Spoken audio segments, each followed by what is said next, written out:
Every Friday before sunset, my grandmother walked through the house. She did four things, each one in a specific order. She never rushed them, and she never skipped one. She never explained why.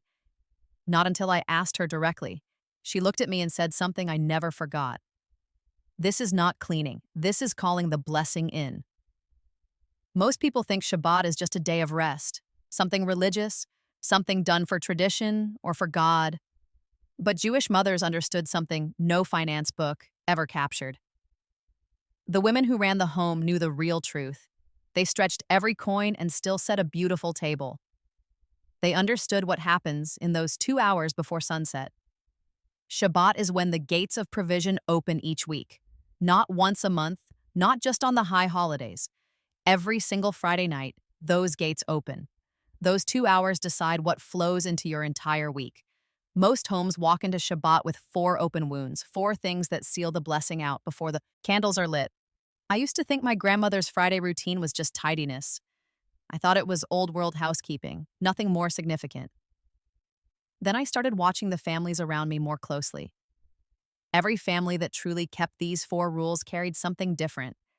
They were not always the wealthiest people in the room, but money always seemed to find a way back to them. Their homes felt steady, like something was waiting inside the walls. I watched it happen too many times to think it was coincidence. The families who let the rules slip were always one crisis away. My grandmother called these 4 things the Friday locks. She said, if you do them wrong, you lock the blessing outside. And that blessing stays locked out for the whole week ahead. The first lock is the one you can see and touch. It lives right in your kitchen, and it is always there. Jewish mothers never leave dirty dishes in the sink after candle lighting. The very first thing my grandmother did every Friday was clear the sink, not just rinsed, washed, dried, and put completely away. The sink had to be empty before the candles were lit. I asked her why once, standing beside her at the counter. She dried her hands on a cloth and looked at me. A dirty sink on Shabbat tells the house there is unfinished business. And where there is unfinished business, abundance cannot rest.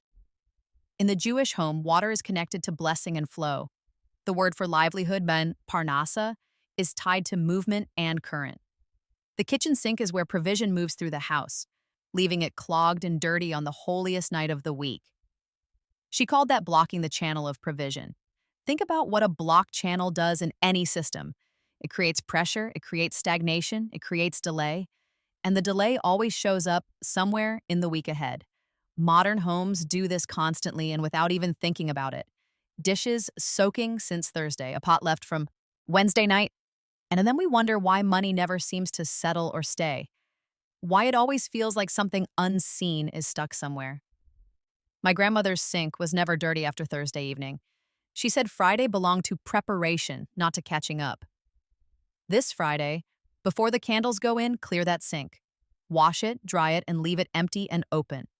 The second lock is invisible, but it does the most damage. You cannot see it, but you will feel it all week. Jewish mothers never argued about money or debts on Friday afternoon. My grandmother enforced this rule like it was law in our home. From midday Friday until after Havdalah Saturday night, nothing financial spoken. No debt conversations, no bill arguments, no money stress spoken aloud. She called it protecting the gate. Here is what Jewish mothers understood that most people have forgotten. The words spoken inside your home on Friday carry weight all week. Jewish wisdom teaches that speech creates reality, and this is dibur.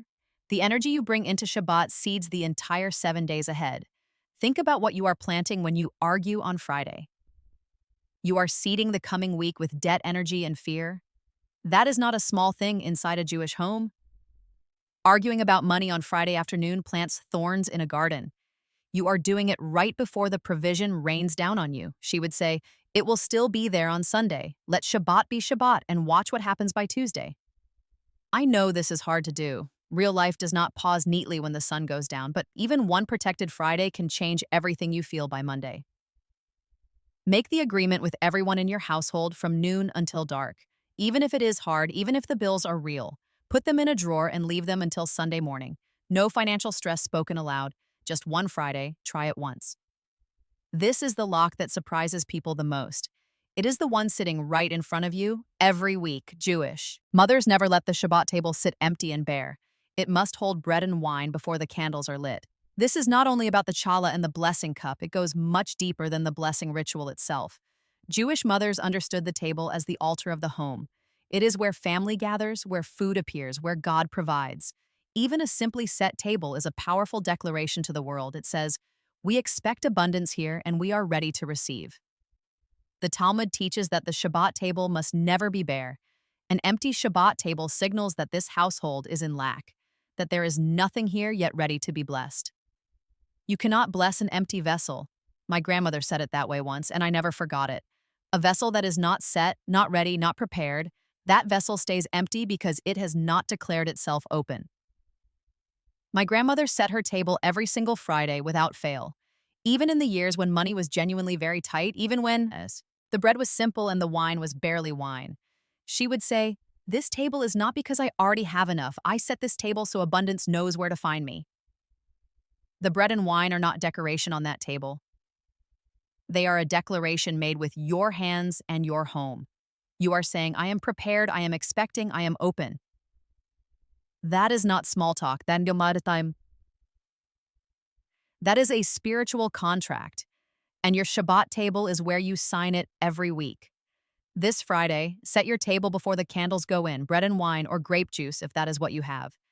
A cloth if you own one.